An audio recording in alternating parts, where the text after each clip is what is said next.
Friends, Geetha ಸವಿರುಚಿ ಚಾನೆಲ್ಗೆ ಸ್ವಾಗತ ಸುಸ್ವಾಗತ. ಇವತ್ತಿನ ನಮ್ಮ ವಿಡಿಯೋದಲ್ಲಿ ಕಲರ್ಫುಲ್ ಆಗಿರುವಂಥ ಹೂ ಸಂಡಿಗೆ ಯಾವ ಥರ ಪ್ರಿಪೇರ್ ಮಾಡಬೇಕು ಅಂತ ನಾನು ನಿಮಗೆ ತೋರಿಸ್ಕೊಡ್ತೀನಿ.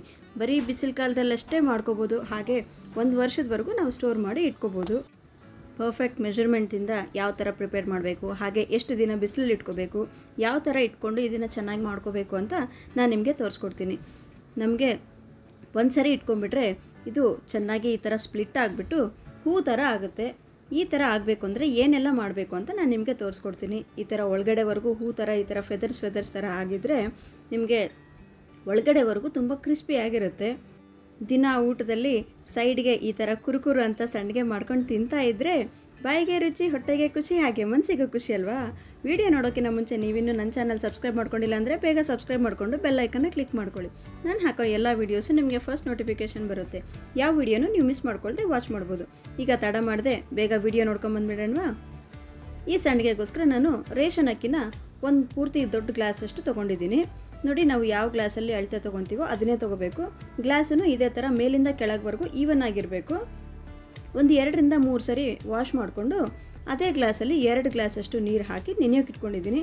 ಇದು ಒಂದು ರಾತ್ರಿ ಪೂರ್ತಿ ನೆಂದರೆ ಕರೆಕ್ಟಾಗಿ ಸಾಕಾಗುತ್ತೆ. ನಾವು ಯಾವ ಗ್ಲಾಸಲ್ಲಿ ಅಕ್ಕಿ ತೊಗೊಂಡಿರ್ತೀವೋ ಅದೇ ಗ್ಲಾಸಲ್ಲಿನೇ ನೀರು ಮೆಜರ್ ಮಾಡ್ಕೋಬೇಕು. ನೋಡಿ, ಒಂದು ರಾತ್ರಿ ಪೂರ್ತಿ ನೆಂದಾದಮೇಲೆ ಈಗ ಇದನ್ನು ಮಿಕ್ಸಿ ಹಾಕ್ಕೋಬೇಕು. ಇದನ್ನು ಮಿಕ್ಸಿ ಹಾಕ್ಕೋಬೇಕಾದ್ರೆ ನಾವು ನೆನೆಸ್ಕೊಂಡಿರೋ ನೀರಿದೆ ಅಲ್ವಾ, ಅದನ್ನು ಸೇರಿಸ್ಕೊಂಡು ಹಾಕ್ಕೋಬೇಕು. ಇದಕ್ಕೆ ಎಷ್ಟು ಹಿಡಿಸುತ್ತೋ ಅಷ್ಟು ನೀರು ಹಾಕ್ಕೊಂಡು ಇದನ್ನು ಫೈನ್ ಪೇಸ್ಟಾಗಿ ಗ್ರೈಂಡ್ ಮಾಡ್ಕೋಬೇಕು. ತುಂಬ ನುಣ್ಣಗೆ ಮಾಡ್ಕೋಬೇಕು. ನಾವು ಎಷ್ಟು ನೀಟಾಗಿ ನುಣ್ಣಗೆ ಮಾಡಿಕೊಂಡ್ರೆ ಅಷ್ಟು ಚೆನ್ನಾಗಿರುತ್ತೆ. ನೋಡಿ, ಕನ್ಸಿಸ್ಟೆನ್ಸಿ ಅನ್ನೋದು ಈ ಥರ ಇರಬೇಕು.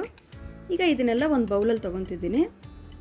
ನಾವು ಈ ಅಕ್ಕಿಗೆ ಫಸ್ಟಿಗೆ 2 ಗ್ಲಾಸ್ ಮಾತ್ರ ಹಾಕ್ಕೊಂಡಿರೋದು. ಈಗ ಇದಕ್ಕೆ ಮತ್ತಷ್ಟು 3 ಗ್ಲಾಸಷ್ಟು ನೀರು ಸೇರಿಸ್ಕೊತಿದ್ದೀನಿ. ಟೋಟಲ್ ಆಗಿ 1 ಗ್ಲಾಸ್ ಅಕ್ಕಿಗೆ 5 ಗ್ಲಾಸಷ್ಟು ನೀರು ಹಾಕ್ಕೊಂಡಿದ್ದೀನಿ. ಹಾಗೆ ಇದಕ್ಕೆ ರುಚಿಗೆ ತಕ್ಕಷ್ಟು ಉಪ್ಪು ಸ್ವಲ್ಪ ನೋಡಿ ಹಾಕ್ಕೋಬೇಕು. ಲಾಸ್ಟಲ್ಲಿ ಏನಾದರೂ ಕಡಿಮೆ ಅಂತ ಅನಿಸಿದರೆ ಮತ್ತೆ ನಾವು ಆ್ಯಡ್ ಮಾಡ್ಕೋಬೋದು. ಹಾಗೆ ಒಂದು 2 ರಿಂದ 3 ಸ್ಪೂನಷ್ಟು ತುಪ್ಪ ಹಾಕ್ಕೊತಿದ್ದೀನಿ. ಈ ಥರ ತುಪ್ಪ ಹಾಕ್ಕೊಳ್ಳೋದ್ರಿಂದ ನಮಗೆ ಬೇಗ ಗಂಟಾಗೋಲ್ಲ ಮುದ್ದೆ ಮಾಡಬೇಕಾದ್ರೆ. ನೋಡಿ, ಈ ಥರ ಈಗ ಸ್ಟವ್ ಮೇಲೆ ಇಟ್ಕೊಂಡು ಇದನ್ನು ಚೆನ್ನಾಗಿ ಮಿಕ್ಸ್ ಮಾಡ್ಕೊತ ಮುದ್ದೆ ಕಟ್ಕೆಯಿಂದ ಚೆನ್ನಾಗಿ ತಿರುಗ್ಕೋಬೇಕು. ಇದು ಸ್ವಲ್ಪ ಗಟ್ಟಿ ಆಗೋವರೆಗೂ ಈ ಥರ ತಿರುಗಿಸ್ಕೋಬೇಕು. ಸ್ವಲ್ಪನೂ ಉಂಡೆ ಆಗ್ದಂಗೆ ಮಾಡ್ಕೋಬೇಕು. ದಯವಿಟ್ಟು ವಿಡಿಯೋನ ಕೊನೆವರೆಗೂ ನೋಡಿ. ನಮ್ಮ ಗೀತಾ ಸವಿರುಚಿ ವ್ಯೂವರ್ಸಿಗೆ ಎಲ್ಲರಿಗೂ ಒಂದು ಒಳ್ಳೆ ಸಿಹಿ ಸುದ್ದಿ ನಾನು ಹೇಳ್ತಿದ್ದೀನಿ.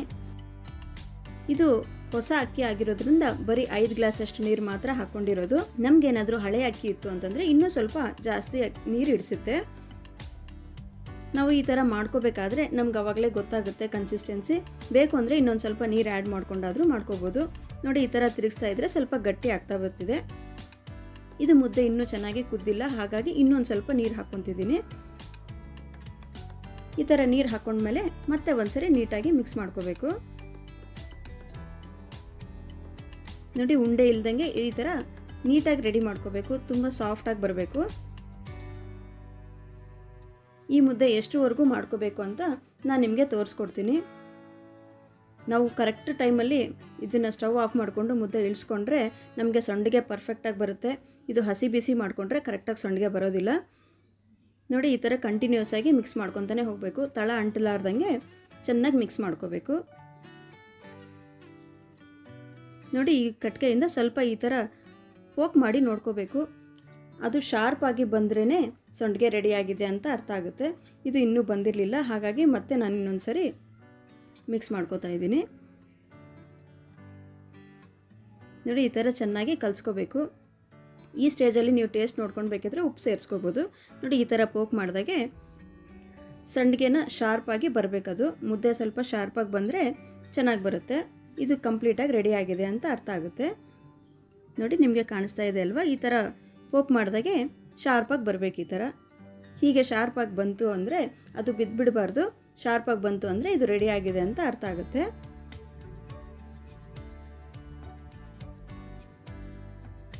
ಒಂದ್ಸರಿ ಈ ಥರ ಅದ್ದಿ ತೆಗೆದಾಗೆ ಅದು ಶಾರ್ಪಾಗಿ ಬರಬೇಕು. ನೋಡಿದರೆ ಇವಾಗ ಬೀಳ್ತಾ ಇಲ್ಲ, ಇದು ರೆಡಿ ಆಗಿದೆ. ಇವಾಗ ಈ ಥರ ಕಂಪ್ಲೀಟಾಗಿ ಮುದ್ದೆ ಕುದಿಸ್ಕೊಂಡಾದ್ಮೇಲೆ ಈಗ ಇದನ್ನು ಸ್ಟವ್ ಆಫ್ ಮಾಡಿಕೊಂಡು ಸಂಡಿಗೆನ ಯಾವ ಥರ ಇಟ್ಕೋಬೇಕು ಅಂತ ತೋರಿಸ್ತೀನಿ. ನೋಡಿ, ಈ ಥರ ಪ್ಲೇಟ್ಸ್ನ ತೊಗೊಂಡಿದ್ದೀನಿ. ಇದ್ರ ಮೇಲೆ ಲೈಟಾಗಿ ಆಯಿಲ್ನ ಗ್ರೀಸ್ ಮಾಡ್ಕೊಂಡು ತೊಗೋಬೇಕು. ಈಗ ಈ ಪ್ಲೇಟಲ್ಲಿ ಒಂದೊಂದಾಗಿ ಈ ಥರ ಸ್ವಲ್ಪ ಸಂಡಿಗೆನ ಈ ಥರ ಇಟ್ಕೊತಾ ಹೋಗಬೇಕು. ನಾವು ಬಿಸಿ ಮುದ್ದೆನೇ ಈ ಥರ ಸಂಡಿಗೆ ಥರ ಮಾಡ್ಕೋಬೇಕು. ಸ್ವಲ್ಪ ಕೈಗೆ ನೀರು ಹತ್ಕೊಂಡ್ಬಿಟ್ಟು ಮಾಡಿಕೊಂಡ್ರೆ ಬಿಸಿ ಆಗಲ್ಲ.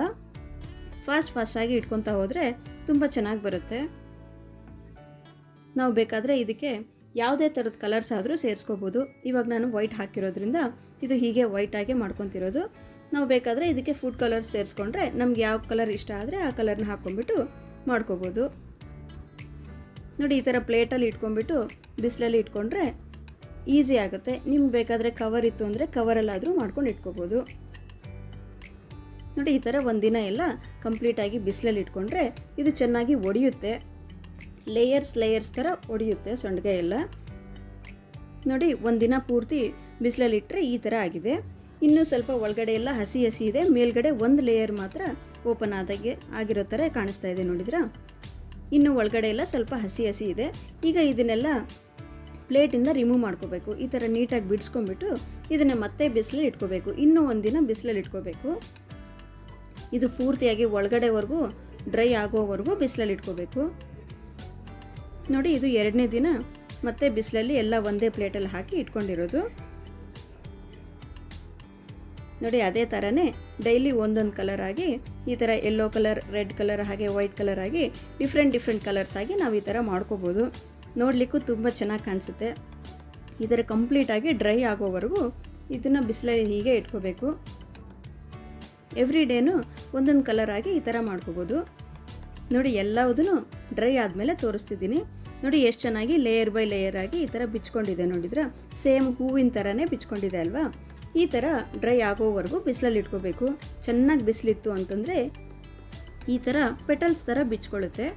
ನೋಡ್ತಿದ್ದೀರಲ್ವ, ಎಲ್ಲ ಕಲರ್ಸಿಗೂ ಇದೇ ಥರ ಪೆಟಲ್ಸ್ ಥರ ಬಿಚ್ಕೊಂಡಿದೆ. ತುಂಬ ಚೆನ್ನಾಗಿ ಬಿಸಿಲಿರೋದ್ರಿಂದ ಎಲ್ಲವುದೂ ಈ ಥರ ಚೆನ್ನಾಗಿ ಒಡೆದಿದೆ.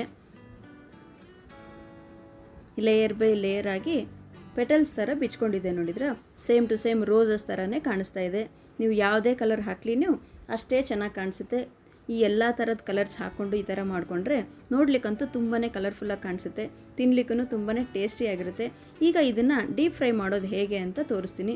ಇಷ್ಟು ಸಣ್ಣದಾಗಿರೋ ಸಂಡಿಗೆ ಎಷ್ಟು ದೊಡ್ಡದಾಗುತ್ತೆ ನೀವೇ ನೋಡಿ. ಈಗ ಎಣ್ಣೆ ಸ್ವಲ್ಪ ಚೆನ್ನಾಗಿ ಕಾದ್ಮೇಲೆ ನೋಡಿ, ಈ ಥರ ಸಂಡಿಗೆನ ಇದರಲ್ಲಿ ಹಾಕ್ಕೊಂಡು ಇದನ್ನು ಡೀಪ್ ಫ್ರೈ ಮಾಡ್ಕೋಬೇಕು. ನೋಡಿದ್ರೆ ಎಷ್ಟು ಸಣ್ಣ ಸಂಡಿಗೆ ಎಷ್ಟು ದೊಡ್ಡದಾಗಿ ಬಿಚ್ಕೊಂಡಿದೆ. ನೋಡಿದ್ರೆ ಈಗ ಸೇಮ್ ಟು ಸೇಮ್ ಹೂವಿನ ಥರನೇ ಬಿಚ್ಕೊಂಡಿದೆ ಅಲ್ವಾ?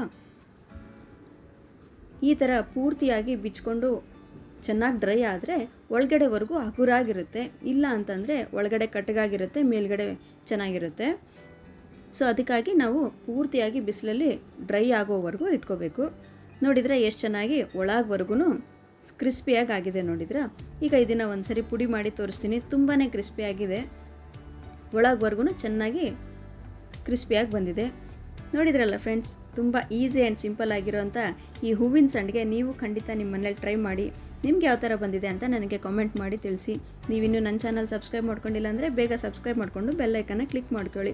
ನಾನು ಹಾಕೋ ಎಲ್ಲ ವೀಡಿಯೋಸು ನಿಮಗೆ ಫಸ್ಟ್ ನೋಟಿಫಿಕೇಷನ್ ಬರುತ್ತೆ. ಈಗ ನಮ್ಮ ಗೀತಾ ಸವಿರುಚಿ ವ್ಯೂವರ್ಸಿಗೆ ಒಂದು ಗುಡ್ ನ್ಯೂಸ್ ಅಂತ ಏನು ಅಂತ ಹೇಳಲ್ಲ.